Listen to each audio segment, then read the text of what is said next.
पडळकरांच्या वक्तव्याचा शरद पवारांकडून निषेध करण्यात आलेला आहे। पवारांनी देवेंद्र फडणवीसांना फोन सुद्धा केलाय।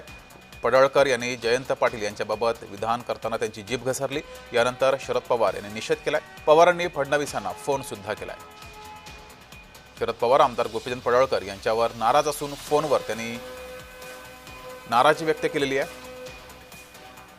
कोणत्या शब्दात नाराजी व्यक्त केली ती पाहूया।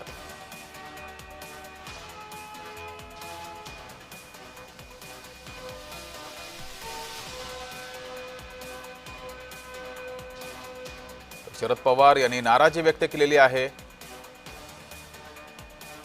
पडळकर यांच्या वक्तव्याचा निषेध केलेला आहे, नाराजी व्यक्त केली आहे। मुख्यमंत्री देवेंद्र फडणवीस यांना फोन करून त्यांनी नाराजी व्यक्त केली आहे। काय म्हटलंय ते पाहूयात। वाचाळ नेत्यांना आवरा असं शरद पवार यांनी म्हटलंय। अशी वक्तव्य करणं अशोभनीय आहे। महाराष्ट्राच्या राजकीय संस्कृतीला हे मानवणारं नाही असं सुद्धा शरद पवार यांनी म्हटलंय।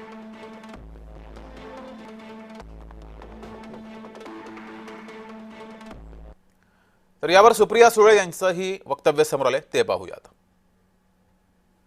मला असं वाटतं ही खूप दुर्दैवी घटना आहे।